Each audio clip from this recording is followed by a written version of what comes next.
morning. Much the same as yesterday, sitting in bed, playing Animal Crossing, drinking my coffee down there. Also, I've got a great deal of skincare on my bedside table now. I leave it all, like, on the landing. I've got a unit with, like, handbags and stuff in it. And on the top, I've got my skincare and things that I would potentially want. And there's a mirror not so far away. I feel like it's a good place to put it all, and it's not kind of cluttering up a drawer or whatever. I want to be able to see everything. It is directly outside Ella's bedroom, so I run the risk of it not being there. But it's mostly skincare. Skincare she's not going to be massively interested in. She's got her own stuff anyway. But yeah, day after day, I keep like, oh, I'll go and do it in bed, and I'll sit in bed and do it. And so now I've just collected lots of serums and lotions and things next to my bed. Anyway, it's Saturday. Me and Lee might go out for a drive today to Costa, which is very exciting. We've got one episode of Selling Sunset left, so that's where we're at with season 2.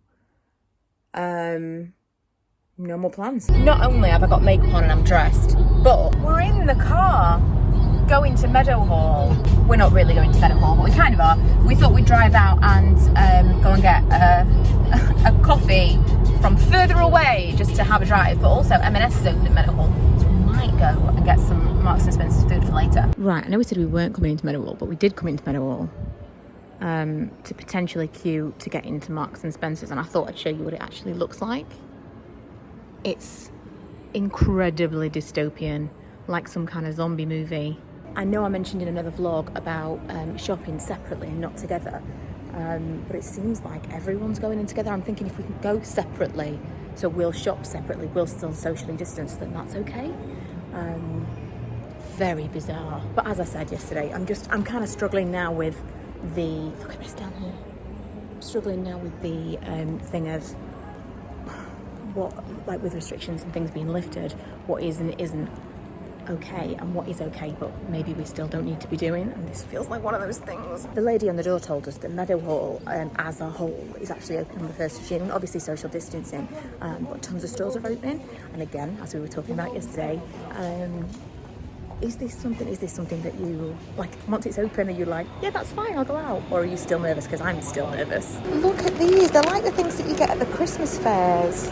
Look at all these juices, pina colada and mojito, obviously without the alcohol in them, iced tea, tropical juices, Virgin Mary.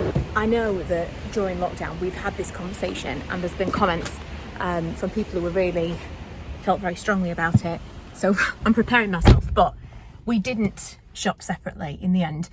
We got in there and it seemed to be exclusively couples or people in 2s or 3s. But it was a very different shopping experience. I've only been to the supermarket twice, but there was hardly anybody in there. There was plenty of space to socially distance. It was a completely different experience. Obviously part of that will be that I wasn't by myself, and there's some comfort in that, but it's not something I'm going to do all the time.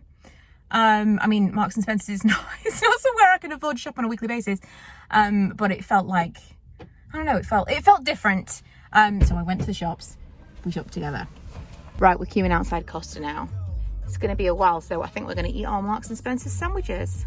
Is that the caramel one? Yeah, the caramel one's with the C on it. Ah, right, okay. Thank you. Cheers, mate. Saturday night. So we made the same cocktails as last night because we shuffled things. So it used to be Thursday night was our cocktail night, and then Friday we delivered some cocktails to the neighbours, and we either did something different or we made the same cocktails again. It was kind of like Thursday was my dry run, and we've slowly shuffled it so that Friday is our dry run and Saturday is the one that we share with the neighbours.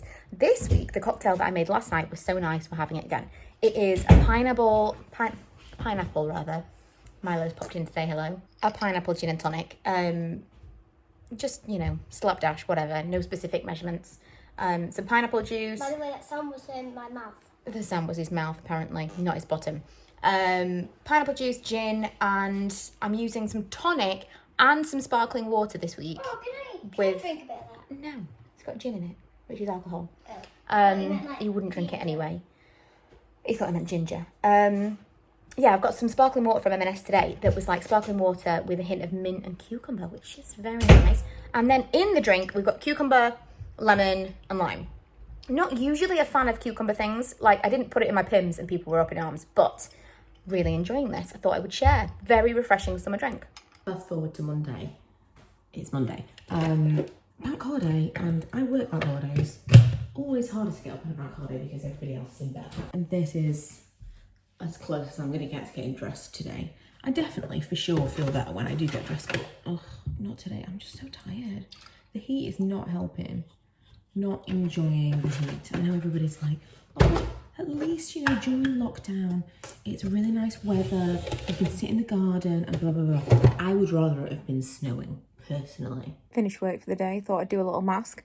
I am wearing, I've got like an oil and a serum together from Drunk Elephant that I've had for a while. They're supposed to be amazing. And I've just never really consistently used it. So I thought I'll put it on and put my little silicone mask on. And then it like stops it from evaporating and I'll get the most from it. Because although it was gifted, you know, expensive. And I don't know if you can, I think you can even see it through the silicone mask. But the pigmentation on my face is getting really bad. I'm like really going for it for the SPF, whether I leave the house or not. I'm reapplying regularly. It's crazy. But I feel like, because it's up here and it's going underneath this eye and kind of down here a little bit. And I think it's almost trying to become like a replica of the Mike Tyson eye tattoo, the face tattoo. That's where I'm going with this. I'm kind of on the fence about whether or not I'm going to have laser or not when we get out of this. If it's hormonal, if it is melasma, which is what I think it is because it started from when I was pregnant with Milo, then you can never really get rid of it because like I could spend hundreds and hundreds and hundreds on getting rid of it and then it could come back if it is hormonal and that would kill me. So I don't know. I'm also kind of tempted to go down the product route, but I think everything's a bit of a gimmick. I signed up to the waiting list for that. What's it called? Dermatica or something? I can't remember. Loads of people told me about it on Instagram when I was talking about pigmentation, and they do like a month free where you get all the skincare stuff that's supposed to be targeted to certain things, and pigmentation is one of them. And you basically just pay for the postage, and then it's like £20 a month or something. So I'm thinking of trying that. Let me know if you have. So I've signed up to the waiting list for that because obviously it's super popular. Yeah, and that's kind of all I've got to say. And I'm going to be going to sleep early tonight because I am tired. I hope you guys have enjoyed your bank holiday Monday. I am going to chill out, play some Animal Crossing. Wearing my sweatpants again now. Might go in the pool late this afternoon. I'm going to talk more about it when we've had it for a little bit longer because I had so many questions about like how to keep it clean. Whether it's warm, it's freezing cold. It's not warm, but you get used to it. On a hot day, it's nice. But most of them are on the floats anyway. But yeah, I will do a video when we've had it for longer so I can really answer the questions. But it was a mad purchase from my mum. But I think when we move, we probably get another one, not as deep, but as wide because it's really nice to kind of float on. Yeah, anyway, that's it for today's vlog. It's been a random one. And I'm kind of anticipating some, what's the word I'm looking for?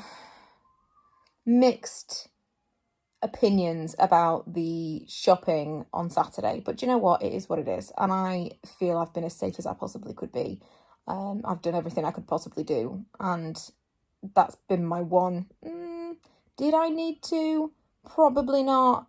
But I did. And I will leave my windows open so that I can hear the sound of